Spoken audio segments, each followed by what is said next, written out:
2012-2013 시즌 이탈리아 세리에 A 나폴리의 우승이 유력시되는 가운데 26라운드 일정에서도 나폴리가 만만치 않은 상대 아탈란타를 2대 0으로 꺾으면서 우승에 한 발 더 다가섰습니다.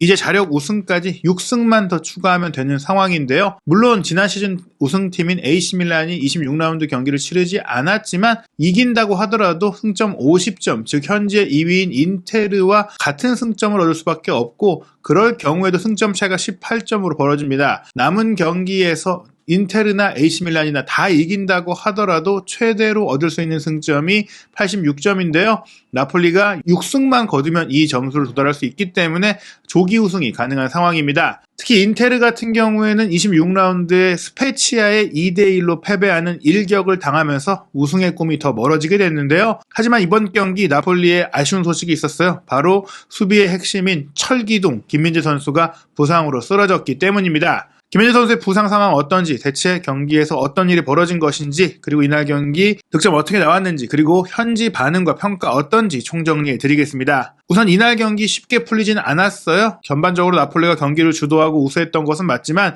나폴리가 쉽게 선제골을 넣지 못하고 있었는데요. 선제골은 후반전 15분, 그러니까 60분께에 나왔습니다. 스트라이커 오시멘 선수가 본인 쪽으로 수비수들을 몰아놓고 왼쪽 전방으로 침투해 오던 흐비차 크바라첼리아에게 전환 패스를 딱 내줬죠. 흐비차가 이 공을 받고 나서 본인 쪽으로 수비들이 몰려오자 영리하게 상대 수비의 역동작을 유발하는 화려한 개인기로 무너뜨렸는데요. 왼쪽으로 갈까 오른쪽으로 갈까 계속해서 휘저으면서 문전까지 진입했고 여기서 3-4명의 수비가 본인을 에워싸고 있음에도 날카로운 오른발 슈팅을 골문 왼쪽 상단 구석으로 찔러 넣는 놀라운 결정력을 보여주면서 선제골을 넣었습니다. 그리고 77분에는 코너킥 상황에서 김민재 선수의 수비 파트너인 라흐마니 선수가 김민재 선수가 부상으로 교체 아웃된 가운데 교체되자마자 헤더 슈팅으로 쐐기골을 넣었습니다. 사실 말씀드린 대로 김민재 선수가 부상으로 빠져나간 이후였기 때문에 어떻게 보면은 나폴리의 견고하던 수비가 흔들릴 수도 있었던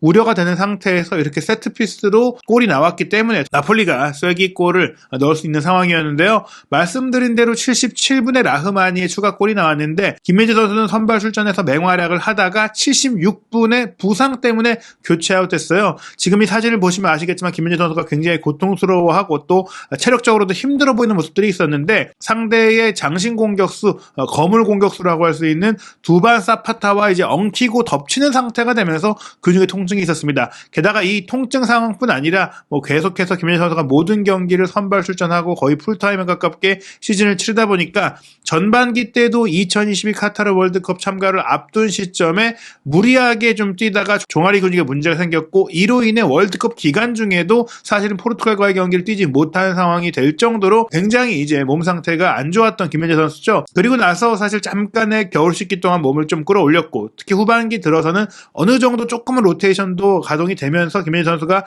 몸 상태를 끌어올렸는데 최근엔 또 한 번 이제 챔피언스리그 경기가 병행되는 와중에 또 코파 이탈리아의 조기 탈락으로 인해서 조금은 일정의 여력이 생겼지만 그 탈락 과정에도 승부차기까지 이어진 경기를 또 교체로 나와서 꽤 적지 않은 시간을 소화했던 김민재 선수다 보니까 그렇게 많이 쉬지는 못한 상황이었거든요. 게다가 나폴리 자체가 라인을 높이고 뒷공간을 많이 두고 경기를 하면서 김민재 선수에게 넓은 범위를 커버하게 하다 보니까 경기 내내 수비수임에도 많은 스프린트를 해야 되고 또 활동량도 활동 범위도 많아질 수밖에 없었고 또 이번 경기 같은 경우 사파타가 피지컬이 굉장히 좋은 선수다 보니까 이 선수를 상대하는 과정 속에 조금은 무리가 오기도 했었어요. 대체 어떤 장면이었냐? 사실은 김민재 선수가 통증을 느끼고도 조금 더 경기를 뛰다가 결국에는 부상 때문에 교체가 됐던 것이거든요. 무리한 좀 김민재 선수에 대한 기용, 스팔레티 감독이 김민재 선수를 발전시켜주고 있고 또 잘 지도해주고 있고 전술적으로도 뛰어나지만 조금은 이제 서운한 부분이 들 수도 있는 장면이었는데 일단 71분이었어요. 두반 사파타가 2선으로 내려와서 공을 받고 돌파를 시도하는 과정이었는데 김민재 선수가 수비형 미드필드 영역까지 또 올라와서 특유의 전진 수비로 차단을 1차적으로 했어요. 근데 이 차단을 사파타가 버텨내면서 돌파를 시도하니까 김민재 선수가 빨리 일어나서 따라가면서 또 치고 들어가는 공보다 더 빠른 속도로 이제 배후를 커버해서 태클까지 했는데 뭐 사실은 뒤에 지키고 있는 동료 수비수들도 있으니까 이렇게 좀 온몸을 던지면서 무리할 필요가 있느냐라는 생각이 들 정도로 김민재 선수가 헌신적으로 뛰었거든요.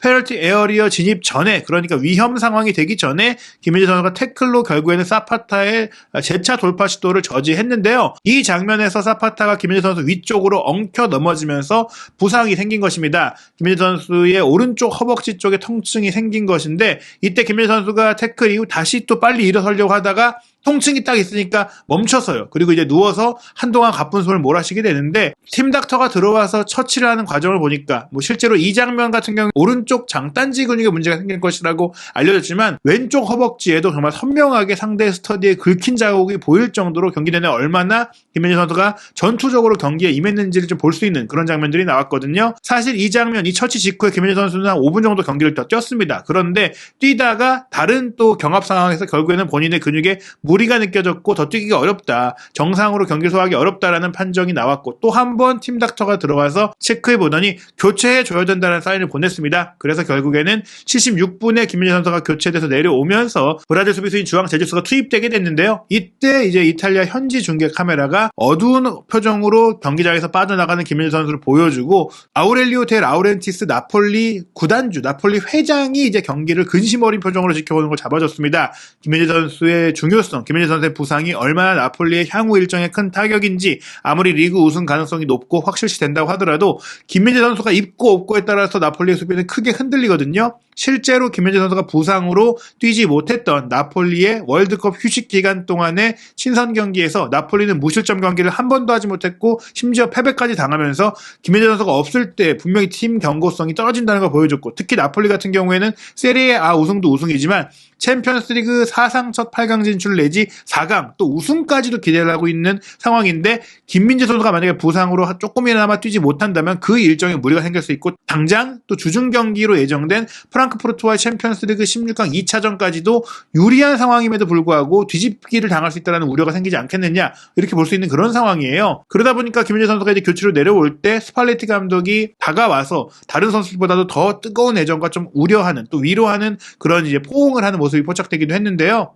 다행인 것은 그래도 경기가 2대0 승리로 끝난 직후 김민재 선수가 뭐 큰 부상이었다면 당장 경기장을 떠나서 병원으로 간다든지 안에서 처치를 받건다 할 텐데 큰 부상은 아니었던 것으로 보입니다. 끝나고 이제 동료 선수들과 함께 승리를 축하하는 그런 모습에서 이제 모습을 드러냈기 때문에 다행히 김민재 선수가 조금만 좀 회복을 하고 쉬면은 될 것 같은데요. 이날 뭐 부상으로 교체됐기 때문에 출전 시간이 줄어들다 보니까 통계 매체 평점에서는 김민재 선수가 높은 평점을 받기는 어려웠어요. 실제로 이제 결승골을 터뜨린 크바라첼리아가 평점 8.5점이었고 이탈리아 현지 매체들의 기자들이 준 평점에서도 8점 내지 8.5점 높은 평점이 나오면서 경기 최고의 선수로 평가를 받았는데 뭐 그 외에 이제 동료 센터백인 라흐마니 같은 경우에는 수비수가 골을 넣을 경우에 좀 더 평점에서 가중치를 받는 부분들이 있다 보니까 평점 8.2점을 받았고 김민재 선수는 7.7점으로 좋은 평점이긴 하지만 팀 내에서는 좀 하위권에 해당하는 평점을 받았거든요. 이 이유를 살펴보면 사실 경기력 자체에서 상대의 공격을 사전 차단하는 그러니까 수비 지표가 좀 많이 나오기보다는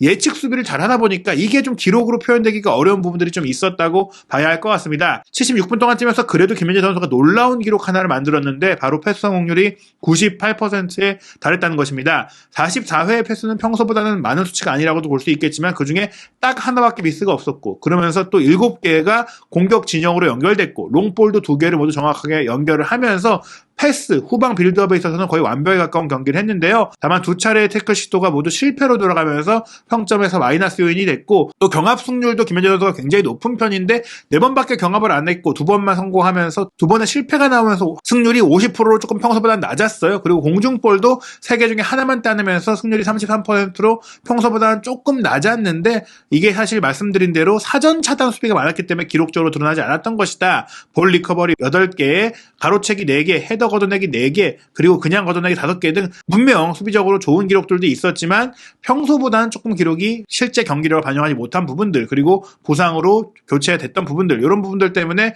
동료 선수들에 비해서 평점이 낮았던 것이다. 그러다 보니까 실제로 이탈리아의 기자들이 매긴 평점에서는 말씀드린 결승골을 넣은 크바라첼리아 다음으로 높은 점수를 받았습니다. 크바라첼리아가 8점, 8.5점 받았다고 말씀드렸는데, 이제 몬도 나폴리 전문 매체에서는 김민재 선수에게 무려 부상으로 교체되면서 풀타임을 소화하지 못했음에도 7.5점을 주면서 어디에나 있었다. 누구도 그를 지나칠 수 없었다. 항상 상대 공격수죠. 사파타보다 앞서 있었다라고 이제 평가를 했고요. 또 종아리 통증으로 교체될 때 팬들의 기립박수를 받았다라는 또 평가가 나왔습니다. 이탈리아의 이적 전문 매체인 투토 메르카토 웹도 김민재 선수의 평점 7점을 매기면서 호평했는데요. 사파타가 굉장히 까다로운 선수다. 그리고 사파타가 경험에서 패배하는 게 드문 선수인데 김민재가 더 강했다라고 하면서 특히 이제 나폴리 경기장 분위기를 소개했는데, 김민재의 수비는 마라도나 경기장, 나폴리의 홈 경기장에서 마치 그가 골이라도 넣은 것처럼 이름을 연호하게 만드는 쇼와 같다. 보통 수비수들의 이 수비 플레이에 대해서 이렇게까지 열광하는 경우가 흔치 않은데,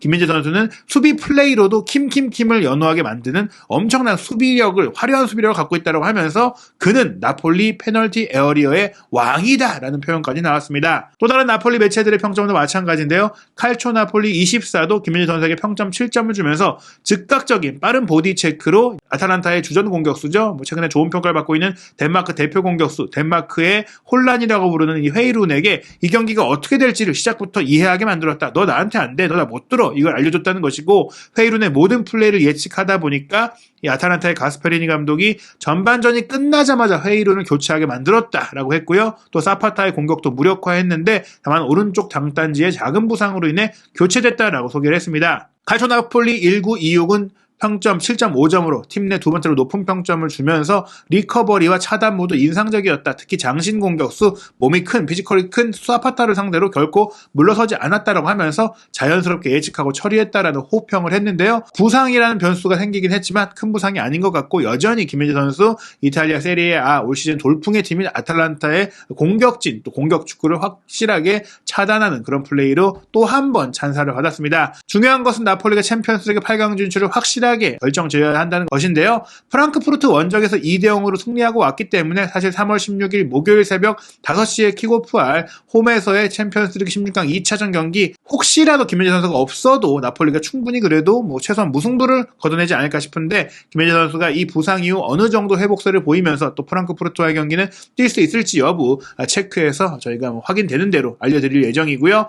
A매치 클린스만 호 출범으로 인해 또 김민재 선수가 한국에 오게 될 텐데, 그 전에 마지막 경기 일정은 3월 19일 일요일 밤 11시에 킥오프하는 토리노와의 원정 경기입니다. 그리고 4월에는 디펜딩 챔피언 AC밀란과의 후반기 대결이 이어지고 레체 베로나 그리고 유벤투스와의 빅매치도 이어지는데요. 김민재 선수 앞으로 어떤 활약들이 펼쳐질지, 부상을 딛고 또 챔피언스리그 8강을 확정 짓는다면 또 8강전에서 어떤 팀을 만나게 되는지 김민재 선수에 대한 모든 소식도 한준TV에서 꼼꼼하게 정리해서 알려드리도록 하겠습니다. 그리고 아탈란타전, 김민재 선수가 이 덴마크의 혼란으로 불리는 헤이룬 선수를 완전히 삭제하는 플레이를 펼친 것으로 주목이 되고 있는데요. 부버지 김현민 기자와 함께하는 정밀한 데이터를 통한 경기 분석도 이어지니까요. 한준TV에 새로 올라오는 영상들 구독, 좋아요, 알림 설정을 통해 놓치지 않으시기 바랍니다.